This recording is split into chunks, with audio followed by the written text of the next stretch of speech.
Sing one for it. I don't know if you might be able to hear me without the mic. I guess probably one of the most fun things I remember about Aunt Carole was I spent a summer down there, when they lived in Abington. And Mom had come down, brought my brother down for, I think they were down there for about a week. And then we went off. They went back and I stayed down for about another 3 or 4 weeks or something like that. But we ended up going and went to Kentucky, camped out in Kentucky, did some lake or something like that, somewhere near here. Yeah, it might have been. 'Cause I remember we got up one morning. Valley. It was Hidden Valley Lake. Yeah, Hidden Valley Lake. Hidden Valley Lake. We got up in the morning. It was freezing. This was July. But it was, but just being down there in a month, I mean, at that time, I think Lisa was probably about 11 or 12. I was 10. She might have been about 8. And you know, as kids, we get into trouble here and there. You know. Not me, I don't remember that. Me neither. Yeah, right. I don't ever remember any I think trouble. I think she instigated some of the stuff. Oh, she always instigated She it. We instigated got trouble things. for You her. instigated them. No, her ideas, we got in trouble for. It was her idea to do all carry them out. Yeah. Pretty much, pretty much. Really not how I recall it, but continue on. That's all right. It depends on who writes their book first. That's at least what my wife tells All me. right, let's get the rest of the story. Use the mic, it's hard to hear back in the back. Can you hear me now? But I guess a lot of things we hit. The mic. Get it down here. Hey, okay, There you go. this worked better. Yes. But I guess, I don't know, there's just a lot of stuff, and even Carole introduced me to stuff that I started eating then that Mom couldn't get me to eat, so. Amen. Believe it or not, I would not eat scrambled eggs until I actually ate them cooked over a campfire. She was a good cook. She was. So was Mom. Mom was a good cook too. Grandma was a good cook. So you know where they got that from. Oh, yeah. But I guess, I mean, it was one of those things that got to stay down there, and I was treated like everybody, like them too. If I got in trouble, I got punished just as much as they did. But, I told her to treat you like your own, so. yeah, and she did. And Roy was the same way too. He said, yeah, you shouldn't have done that. Or if I was you, I wouldn't do that. Yeah, he'd look at you and say, if I were you, I wouldn't do that. And that was supposed to stop, but it never did. Sometimes it did, sometimes it didn't. Most time not. But yeah, like I said, I mean, that was just one of those things. I mean, we're talking 40-some years ago, so.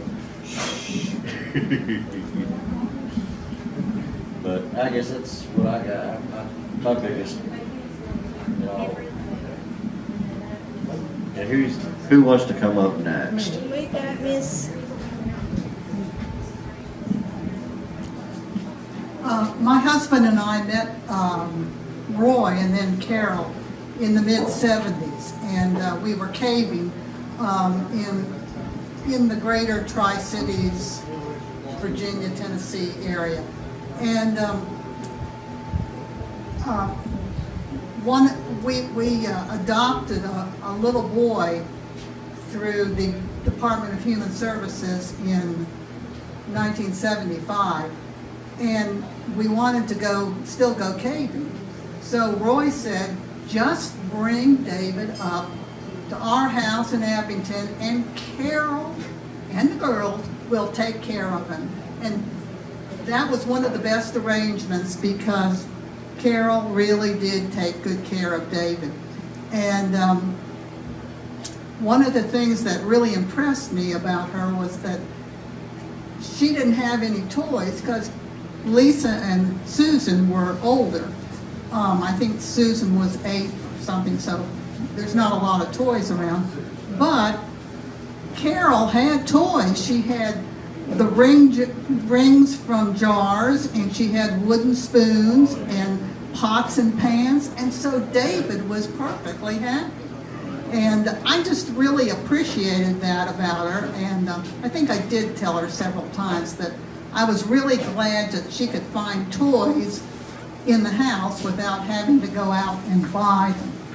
Thank you. Thank you, Amy.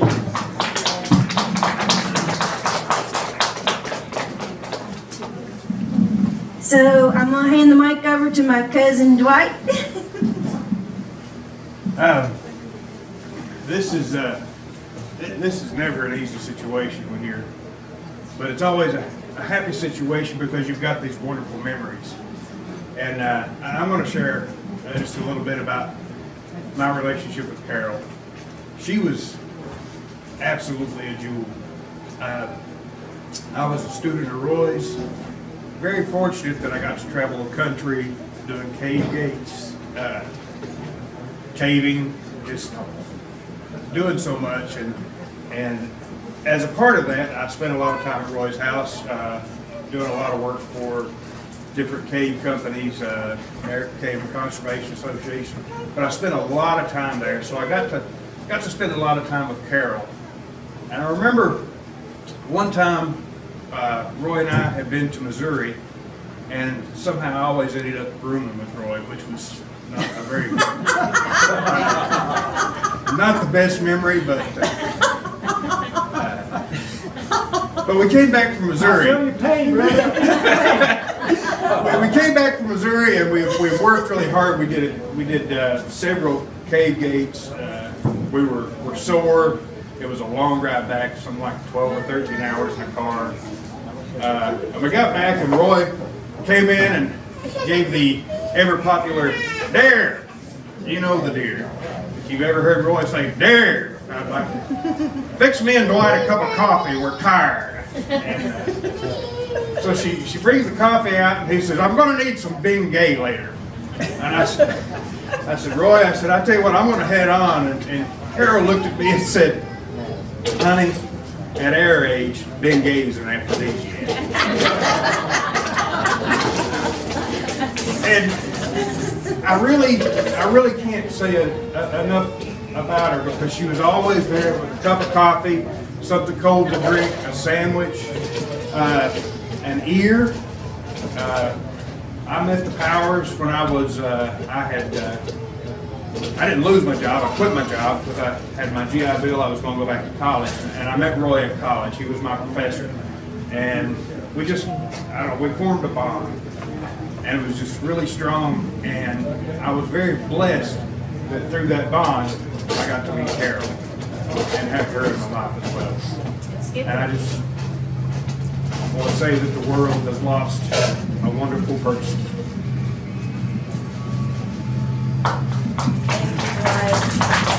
We're blessed to have you as part of our family. Anybody else want to come up and speak? Butch,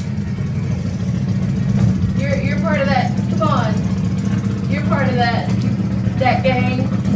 How many cups of coffee have you drank? At least one.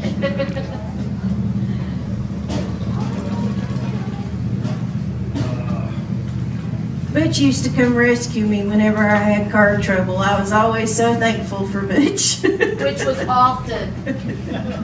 Well, there were two vehicles that were very interesting. I don't really need that, do I?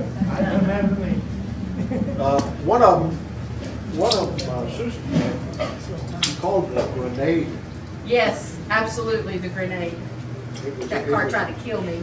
It did not like Susan. Very upset with her. Lisa, I never had a problem with Lisa. She just, if it broke, I fixed it. I retired out of the Marine Corps way back when in 1988. On retiring, I decided that I was going to take some college courses, get an associate's degree. With 22 years experience in electronics, I couldn't get a job because you have to have that piece of paper. So I went to class, Roy got a hold of me and he says, "You're gonna have to take these classes." I said, "Okay." And I met Mr. Dave, and meeting Carole was very interesting. He brought me home one day. His which Murphy was it? It was the brown Jeep, wasn't it? The first Murphy was blue. It was the blue pickup. Yeah, that's fine. But he had the brown one, which had. That was Gladys. That was Gladiator. He named it after his mother. It was so stubborn. But he says, "It's not running right and I need a ride home." Not a problem. Gave him a ride home, and I was driving a brand new 1959 Chevrolet pickup truck. And he loved that truck. But I met Carole. I walked in the house. Carole says, "And how do you drink your coffee?" Had no idea who I was, but she knew I would drink coffee. And I spent a number of evenings in a 10-by-10 room with Roy Powers. And you survived. And you survived. Yep. You know where that room was. You've been there a couple times. But one time I went over, and my wife, Myrtle, she wanted to know what I was going to do for dinner that night. I said, "Well, I think I have a choice. Either eat here or never come back." And it's just like going home. Anybody that met Carole, you were part of the family, and they just took care of you. That's about all I can say about Roy. I could say some real nasty things about Roy, but we had a lot of fun. We did. Thank you, Butch. You're welcome. So we have something really special this afternoon. David, being such an integral part of our family for most of our lives, and being the gifted songwriter and musician that he is, has written a song about Mom and Dad, and I doubt there'll be a dry eye after he's through. It's hard to write about Carole without writing about Roy. They were so intertwined. It's called Angel and Devil. I try to celebrate them every day. As you can see, I have my music taped up here with electrical tape in true Roy fashion. And all I can say is, Carole, if you're listening, there's a special place for you up there for putting up with Roy all those years. Any woman that marries a caver has got to be a... Well, a friend of mine told me one time, he said, "I don't date cavers anymore." And I said, "Why is that?" He said, "Well, I found out the people that don't cave smell a lot cleaner." But Carole put up with Roy's trips all over the place, and all that caving, and always made us feel welcome when we came. And I just had an idea for a little tune about them, and I kind of wasn't sure I was going to be able to put it together in time or even get through it, but we'll try this. Hard to sum up somebody's life. It is so rich and so full, and they both lived a very full life. Had some wonderful kids and a lot of great adopted kids. This is called The Story of Roy and Carole.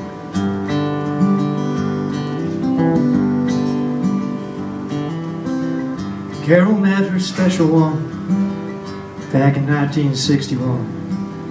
Boy whose head was filled with schemes and plans. Moved out to the country, started up a family, and Roy and Carole's story began. The house burned down, the building back just kept going on, walking through life's challenges and trials. Carole kept the house alive. Roy'd hop in that Jeep and drive, but never lost her heart through all the miles. Bring a cup of coffee, Carole. I can still hear Roy growling with that voice that I still miss. 50 years of living through all the sorrows and the joys.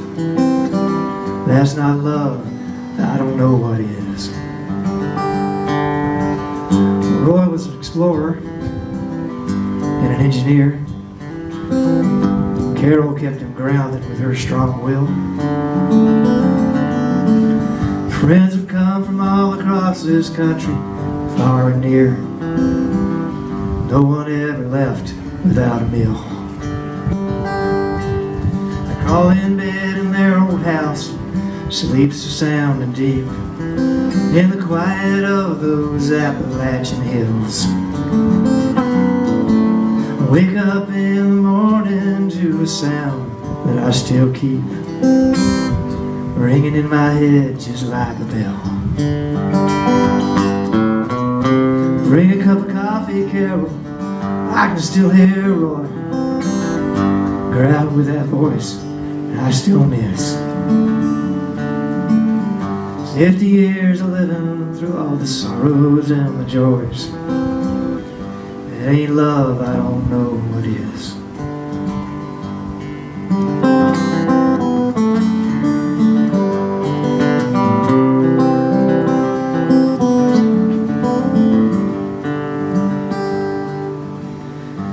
Seems like life is passing by now at the speed of sound. The things you take for granted, they just disappear.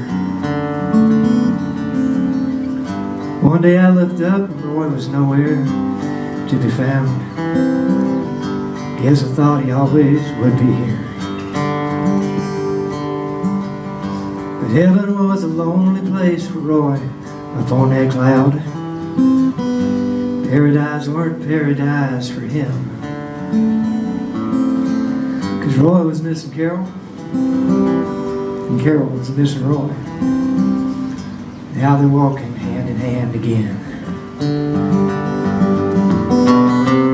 Bring a cup of coffee, Carole, I can still hear Roy growling with that voice that I still miss.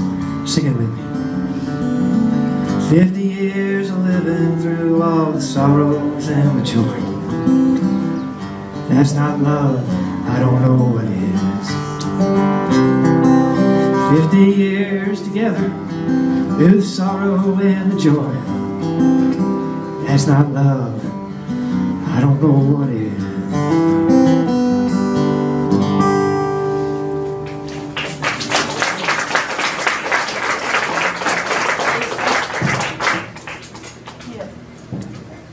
I would like Pam Royce to come up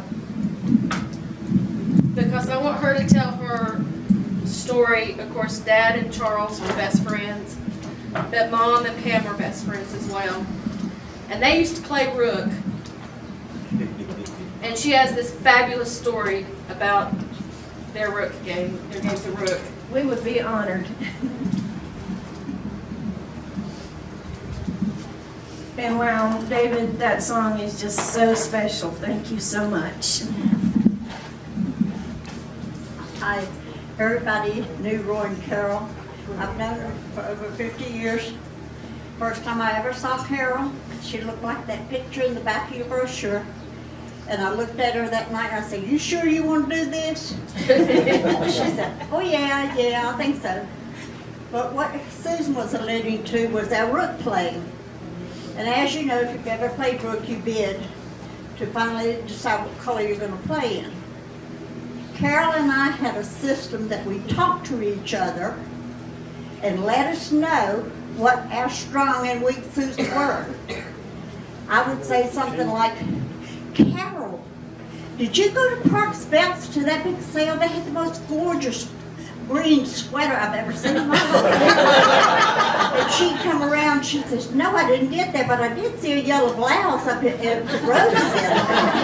So we knew by the time, do you know, in all those years, those two codgers never caught on to what we were doing. Never. Until finally I told Charles one night, I said, "I gotta confess.